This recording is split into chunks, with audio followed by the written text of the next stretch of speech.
संस्कृति में गुरु को देव का दर्जा दिया गया है और इसीलिए गुरुदेव कहा जाता है।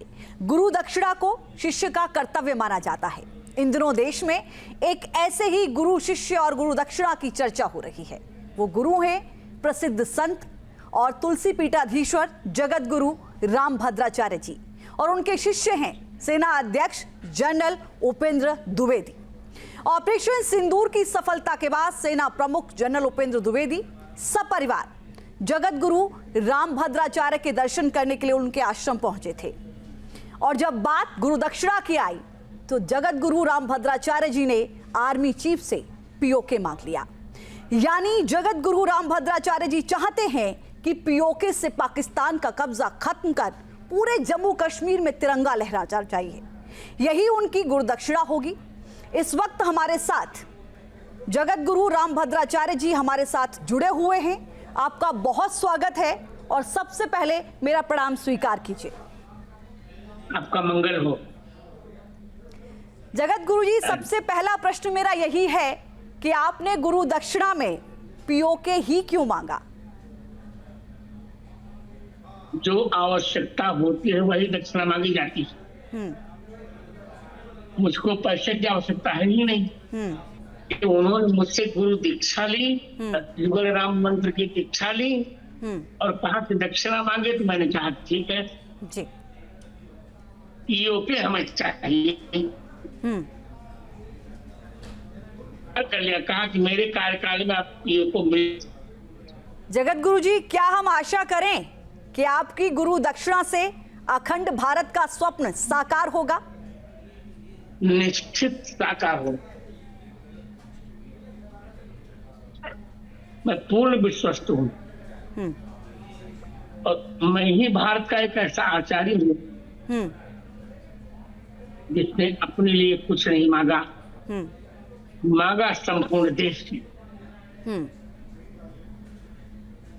इसलिए आपने देखा होगा मैं ही एक ऐसा व्यक्ति हूँ जिसको ज्ञानपीठ पुरस्कार भी मिला।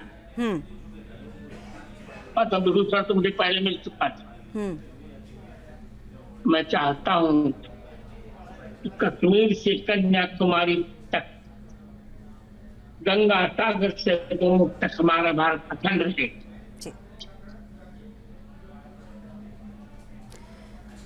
बिल्कुल ठीक कहा आपने कि आपने हर भारतवासी के लिए मांगा, क्योंकि पीओके को वापस लाना हर भारतीय की इच्छा है। भारतीय संसद ने भी इसका प्रस्ताव पारित किया। क्या आपके आशीर्वाद और आपके संकल्प से हम ये मान के चलें कि पीओके में फिर से बहुत जल्द तिरंगा लहराएगा? बहुत शीघ्र तिरंगा लहराएगा और वहां राम मंदिर भी बनेगा और वहां राम कथा भी होगी।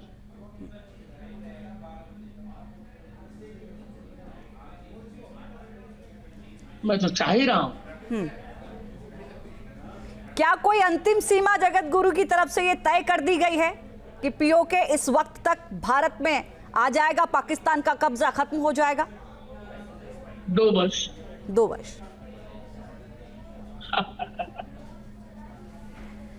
दो वर्ष में हम मानकर चले कि पीओके भारत का होगा, पाकिस्तान का पूरी तरीके से कब्जा खत्म हो जाएगा।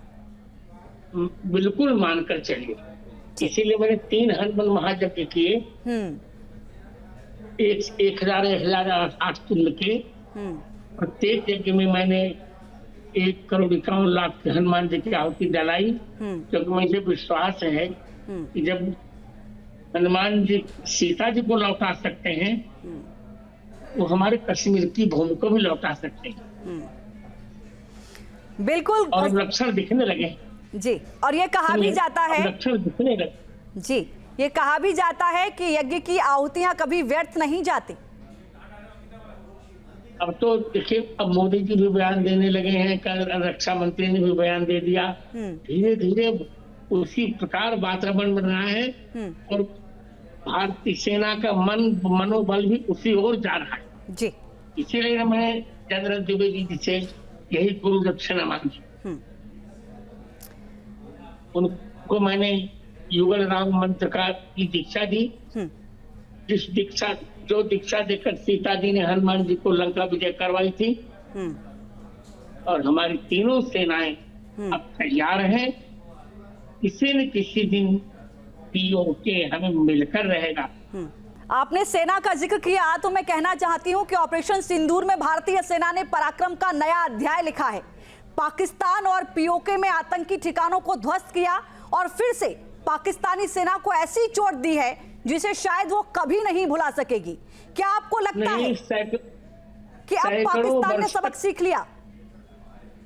इतना नहीं, सबक तो बहुत दुष्ट है। वो कुत्ते की पूंछ निरंतर टेढ़ी ही रहती है और इतनी बर्बादी पाकिस्तान में हुई है कि सैकड़ों वर्ष तक उठ नहीं सकता, भले विदेशी लोग इसे रहने देते रहें। जी, भारत ने साफ कह दिया है जगत गुरु जी, ऑपरेशन सिंदूर अभी जारी है। अगर पाकिस्तान ने फिर से दुस्साहस किया तो उसके घर में घुसकर फिर से इससे भी बड़ी सजा दी जाएगी और इस बार की सजा पहले से बहुत ज्यादा सख्त होगी। दूर भी किसी को न छेड़ेंगे हम और छेड़ने पर किसी को न छोड़ेंगे हम। बिल्कुल ठीक कहा आपने, चूंकि भारत ने भी ये कहा है कि आतंकी हमले को अब युद्ध माना जाएगा, यानी कि अगर पाकिस्तान के भेजे हुए आतंकियों ने कश्मीर में खून बहाया तो उस खून के एक एक कतरे की कीमत पाकिस्तान को बड़ी चुकानी होगी। और हम तो कह रहे हैं कि 2 वर्ष के अंदर पाकिस्तान के 3 टुकड़े होंगे। बलोचिस्तान अलग हो जाएगा, सिंधिस्तान अलग हो जाएगा और केवल अंत बचेगा पंजाब। बस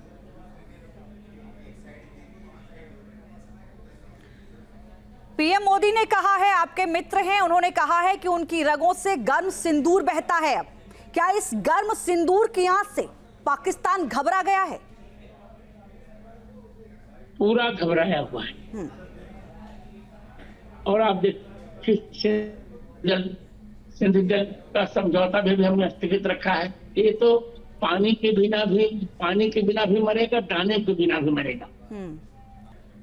ये बड़ा कबूलनामा है जगत गुरु जी पाकिस्तान का कि वो कह रहा है कि ऑपरेशन सिंदूर में भारतीय सेना ने उसके कई एयरबेस तबाह किए हैं, ब्रह्मोस से वार किया है, जिसका बड़ा खामियाजा पाकिस्तान को भुगतना पड़ा है। ये कबूलनामा पाकिस्तान के प्रधानमंत्री की ओर से अब कर लिया गया है।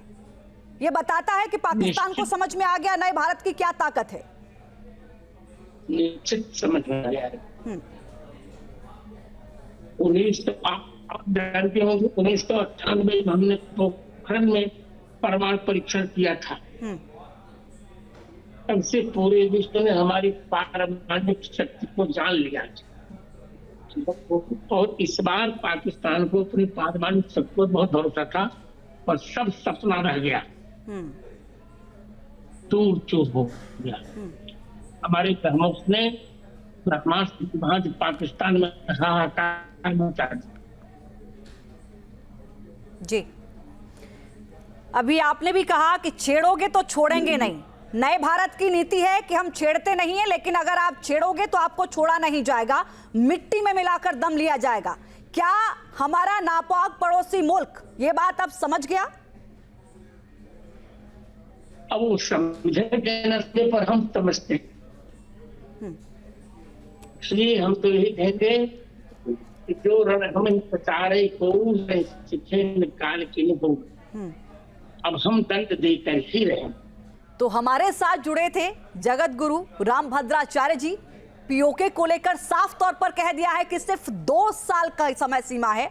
2 साल के अंदर पीओके भारत का होगा, पाकिस्तान का पूरी तरह से कब्जा खत्म हो जाएगा और देश के 140 करोड़ लोगों की भी यही आकांक्षा है। गुरु जी, आपका बहुत बहुत धन्यवाद, बहुत शुक्रिया। आपको गुरु दक्षिणा में पीओके मिले और पीओके के हर गांव और शहर में वंदे मातरम और जनगण मन की गूंज सुनाई पड़े, यही पूरा देश चाहता है। हमसे जुड़ने के लिए, हमें समय देने के लिए आपका एक बार फिर से बहुत धन्यवाद, बहुत शुक्रिया, प्रणाम।